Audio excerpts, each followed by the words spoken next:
хоол боловсруулах эрхтэн тогтолцоо. Хамгийн ихэнд илэг. Илэг нь хүний бие дэх хамгийн том булчирхайлах эрхтэн бөгөөд дунджаар 1.5 кг жинтэй. Насанд хүрэгчдийн биеийн хэмжээний 2.5%-ийг эзэлдэг. Байршлын хувьд илэг нь хэвлийн хөндийн баруун дээд болон зүүн дээд хэсэгт байрлах ба хавиргаар хамгаалагдсан байдаг.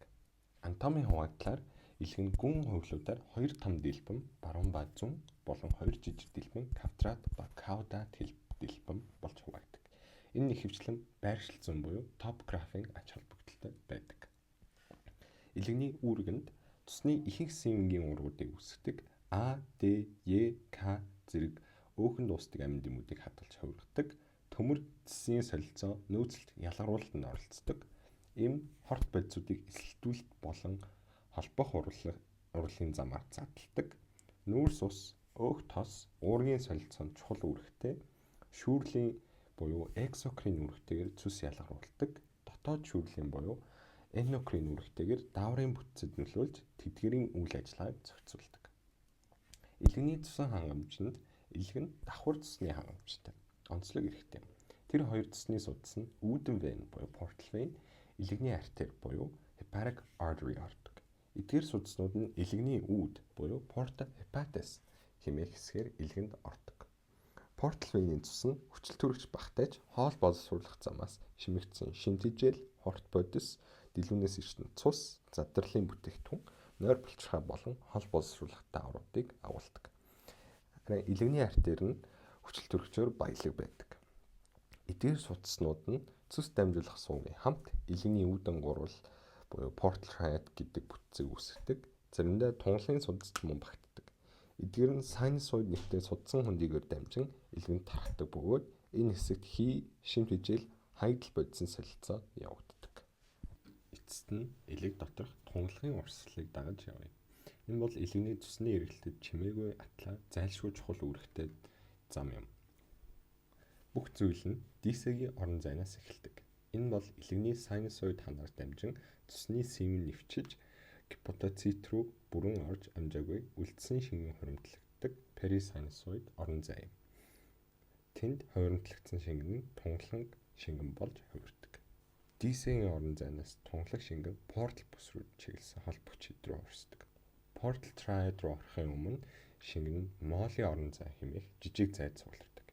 Энэ нь гипотоцитийн хамгийн гадна давхар болон портал суугийн холбогчдын хооронд байрладаг. Молийн орон зайнаас тунгалаг шингэн тунгалгын капиллярууд руу ордог бөгөөд эдгээр нь portal vein, илэгний артер, цусны суугийн хажуугаар дагалдан байрладаг. Энэ гурвын нэгдэл нь portal triad юм. Цусны урсгалын адилаар тунгалгын шингэн нь илэгний доторх бөөмөөс portal бүс рүү чиглэн урсаар илэгний хаалга хилумаар гарч улам томорсон тунгалгын судаснууд нийлдэг. Сонирхолтой нь биеийн гол тунгалгын суваг болох цээжний суваг буюу thoracic duct орж буй тунгалаг шингэний 80% орчим нь илэгнээс гардаг. Энэ нь тунгалгын тогтолцоонд илэгнийг гүйцэтгэх чухал гэвч ихэнхдээ анзаарагддаг үүргийг харуулж байна.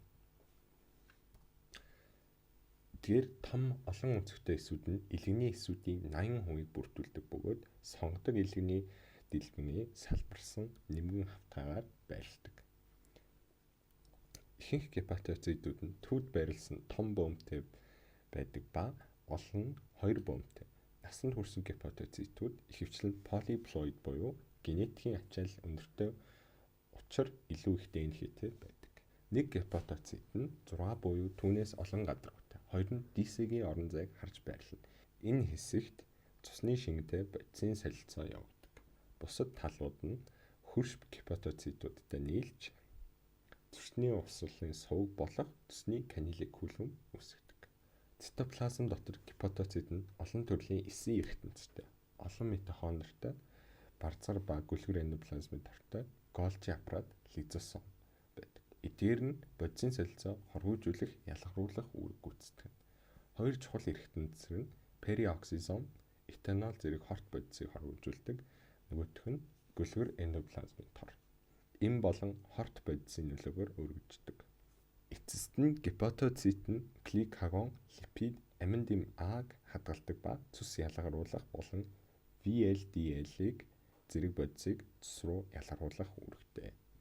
Бүгд нийлээ гипотезид нь хоол боловсруулах, хоригжуулах, биеийн ерөнхий зохицуулалт зэрэг илэгний төв үүргүүдийг гүйцэтгэхэд төгс тохирсон эс юм. Дараагийн ярих хэсэг бол цусны салаа. Цусны салаа гэдэг нь илэгнээс цусыг цусны хүүдий рүү цаашлаад гидс рүү зөөвөрлөх нарийн судлуудын сүлжээ юм. Энэ сүлжээ илэгний үндсэн эс болох гипотоцитийн түвшнээс эхэлдэг. Хоорондоо залгаа байрласан гипотоцитуудын хооронд бий болдог нарийн хонглуудыг цусны каналикуле гэнэ. Эдгээр нь цусыг идэвхтэй ялгаруулж цуснаас тусгаарлагдсан байдаг. Каналикулеэс цус нь хээрэнгийн сувгууд руу орсно. Энэ сувгийн онцлог нь дотор хана хосолсон бүтцтэй байдаг.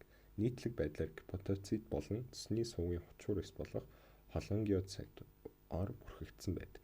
Эдгээр эс нь зөвхөн цусыг зөөхөөс гадна түүнийг найрлагыг хянаж шаардлагатай үед өөрчлөлт оруулдаг. Дараа нь цус нь илэгний доторх interhepatic bile ductules буюу цусны сувгууд руу шилжинэ. Эдгээр нь бүрэн холонгиоцитоор бүрхэгдсэн бөгөөд портал бүсийн ойролцоо байрладаг. Сувгийн хэмжээ нэмэгдэхийн хэрээр түүний хана шоо хэлбэртээс бага хэлбэрт эсвүү мөн булчингийн ширх ба холбогч дээр баяждаг. Ингэснээр урсгалыг илүү сайн зохицуулдаг болдог. Дараа нь эдгээрх доторх сувгууд нэгдэж баруун ба зүүн илэгний цусны сувгуудыг үүсгэдэг. Дараа нь баруун ба зүүн цусны сувгууд нэгдэж нийтлэг цусны сувгийг үүсгэдэг. Цус нь тэндээс цусны хүүдий рүү эсвэл cystic ducted хадгалагддаг. Ерөнхий цусны сувгаар дамжин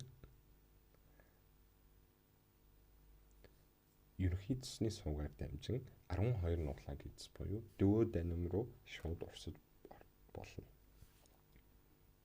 Цус 12 нуглаа гидсэнд орохын өмнө Одигийн хавлаг буюу sphincter of Oddi хэмээх булчинт бүс цусны урсгалыг зохицуулдаг. Хоол идсний дараа энэ хавлаг нээгдэж цус болон нойр булчирхай шүүсийг гидс рүү шахдаг. Элэг өдөрт дунджаар 1 литр орчим цус ялгаруулдаг. Цус нь өөх тосыг задлах, мөн холестерин, билирубин, төмөр, зис зэрэг бодисыг газагшлуулах чухал үүрэгтэй. Цусны найрлагын ихэнх хэсэг, ялангуяа цусны тавснууд нь enterohepatic эргэлтээр дахин цусанд шингэж элэг рүү буцдаг. Цусны урсгалыг даавар болон мэдрэлийг хяналт удирддаг. Хоол боловсруулалтын үед ЦЦК даавар нь цусны хүүдийг агшуулах, сувгуудыг нээх үйл явцыг идэвхжүүлдэг. Мөн парасимпатик мэдрэлийн идэвхжил нь цусыг шахахад тусалдаг. Харин симпатик идэвхжил нь илэгний цусны урсгалыг багасгаж цусан дахь сахарын түвшинг нэмэгдүүлдэг. Товчхондоо цусны салаа бол зүгээр нэг хоолой биш, харин идэвхтэй зохицуулалттай олон үүрэг бүхий амьд систем юм. Энэ хоол боловсруулалт, хоригжуулах үйл явц, шимт хижээлийн зохицуулалтад чухал нөлөөтэй.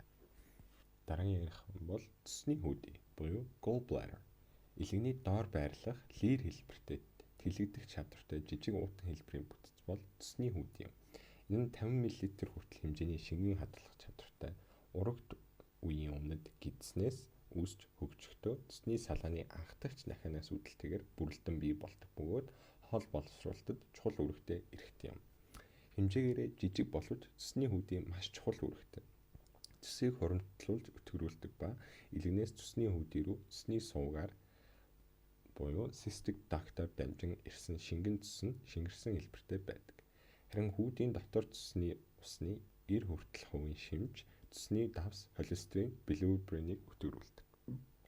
Өөх тоос 12 нуглаа гидс рүү ороход энтероэндокрин дааврууд хүүдийн гүлгэр булчингийн давхрыг агшуулахад хүргэдэг. Үүний үр дүнд цус нь буцаад цусны сувгаар дамжин ерөнхий цусны сувг руу орж 12 нуглаа гидс рүү шахагддаг. Цусны хүүдий дотоод хана өндөр баганы хэлбэрийн хучуур эсүүдээр буюу холонгиоцитоор бүрхэгдсэн ба бөгөөд эдгээр нь микровилли болон тусгай залгаа холбоостой байдаг. Энэ бүтц нь шингэн шимэгдэлтийг зохицуулах, ханы нэвчлэлтийг хянахад тусалдаг. Доор нь байрлах ламина проприа сивэнтэй хялгасан судсууд дархлааны эсүүд зарим тохиолдолд салс ялгаруулагч булчирхайгаар баялаг байдаг. Сонирхолтой нь хүүдийн хана нь булчингийн салст буюу muscularis mucosa болон доорх салст буюу submucosa давхрыг агуулгагүй. Үүний оронд уян болон уурын ширх хүүдээр орогдсон гүлгэр булчин muscularis externaгаар бүрхэгдсэн байдаг. Эдгээр булчингуудын агшил нь цусыг үр дүнтэйгээр гацгшлуулах үйлдэлийг хийдэг. Гадна талаараа цусны судас, тунгалгийн судал, аноо мэдрэл, өөхөн эдэр баялаг холбогч эдэр хүрээлэгдсэн байдаг. Илэгтэй харьцаж буй хэсэгт энэхүү давхаргыг адвентишиа гэнэ. Харин бусад гадаргууд сирос буюу сул холбогч эдээр орших мезотелийн энгийн давхар бүрхэгддэг. Цусны хүүдийн өвөрмөц багтдаг нэг зүйл бол Рокотинский-Ашоффын синусууд юм. Энэ нь салстын жижиг хонхор төст ууданцэр бөгөөд зарим нөхцөл булчингийн давхрын гүн рүү урсан байдаг. Эсийн түвшинд цусыг өтгөрүүлэх үйл явц маш нарийн зохицуулалттай явагддаг. Натрий хлор бикарбонат ионууд нь хучуур эсээс эс хоорондын орон зай руу идэвхтэй зөгдөж осмосын налуу үүсгдэг. Ус нь аквапорын суугаар дамжин дагалдан шилжиж эцэстээ сивэнтэй капиллярууд руу нэвтэрдэг. Энэхүү чимээгүй болон нарийн үйл явцын дүнд цус боловсруулалтан, пол боловсруулалтанд зориулж бэлтгэгддэг. Дараа нь бид хэд панкреас буюу нойр булчирхайгийн талаар ярив. Нойр булчирхай нь гадаад шүүрэл буюу эксокрин болон дотоод шүүрлийн эндокрины аль алинд оролцдог онцгой булчирхай юм. Анатомийн хувьд энэ эрхт нь ходоодын ард байрлах ба баруун талдаа 12 нуулаа гэдсний нуманд байрлах толгой хэсэг, зүүн талдаа дэлгүүр рүү чиглэсэн сүүл хэсэг гэсэн бүтцтэй. Булчирхайн голоор Вирсенгийн сувг буюу duct of Wirsing үндсэн нойр булчирхайн сувг дамждаг. Энэ сувг нь ерөнхий цусны сувгтай нийлж ватрийн ампулаар дамжин 12 нуулаа гэдс рүү шингээлтийн ферментүүдийг ялгаруулдаг. Энэ ампулыг оодыгийн хавхлаг хамгаалдаг ба зарим хүмүүст нэмэлт хавсарсан булчирхайн сувг буюу accessory duct байх нь бий. Экстологийн хувьд нойр булчирхай нь нэмгэн холбогч эдийн тослогчдоор буюу септагаар жижиг бүлэгт хуваагдсан байдаг. Эдгээрийг лоб болгодог. Эдгээр лобул дотор нь эксокрин булчирхай ацинер эсүүд буюу ажлын гол хүчүүд байрлана. Эдгээр пирамид хэлбэрийн ёроолын хэсэг нь базофилик бөгөөд барзар эндоплазмын тороор баялаг. Харин орой хэсэгт нь ферментийн мөхлөг буюу zymogen granule-аар дүүрэн байдаг. Эдгээр мөхлөгт ферментүүдэд дараах нэгдлүүд орно. Трипсиноген, химиотрипсиноген гэдэг нь ураг задлагчаар ашиглагддаг. Амилаза буюу нүүрс ус задлагч, липаза тос задлагч, нуклеазод буюу ДНХ, РНХ задлагч. Эдгээр ферментүүд идэвхгүй хэлбэрээр ялгардаг ба зөвхөн гидсэнд очсныхаа дараа идэвхждэг. Зарим ацинусуудын төвд байрлах центроацинор эсүүд зөвхөн нойр булчирхайгаас олддог ба сувгийн тогтолцооны эхлэл боддог. Тэдгээр эсээс эхлэн интеркалиар сувгууд нь бикарбонат агуулсан шингэн ялгаруулж ходоодны хүчлийг сармжуулдаг. Үүнээс шингэн лобул болох дараа нь лобул хоорондын сувгуудаар дамжин урсаж эцэст нь үндсэн сувгт хүрдэг. Ферментийн ялгарал маш нарийн зохицуулалттай. 12 нуулаа гэдснээс ялгарах хоёр гол даавар үүнд оролцсон. Эхнийх нь секретин буюу сувгийн эсүүдийг өдөөн бикарбонаттай шингэн ялгаруулдаг.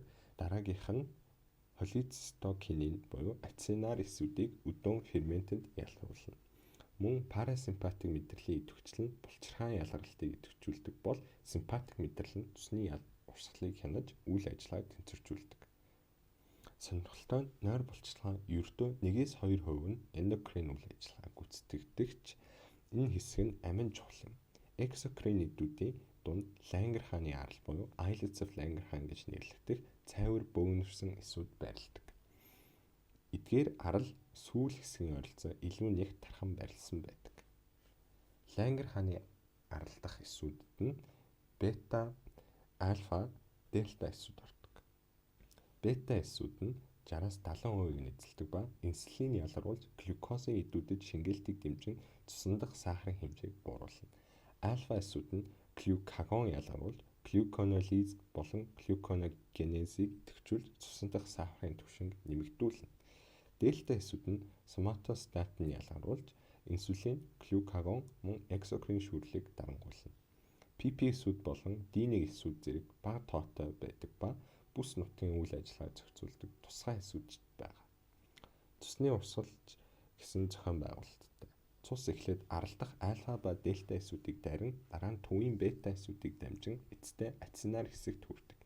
Ийм паракрин харилцан үйлчлэл нь гормон ялгаралтыг хооронд нь зохицуулах, мөн экзокрин хэсэгч нөлөөлөх боломжийг олгодог. Товчондоо нойр булчирхай бол нэгэн зэрэг хоол боловсруулах үйл ажиллагаа харьцуулсан цусан дахь сахарын түвшинг тэнцвэржүүлдэг цогц нарийн зохион байгуулалтад эрхтэн юм.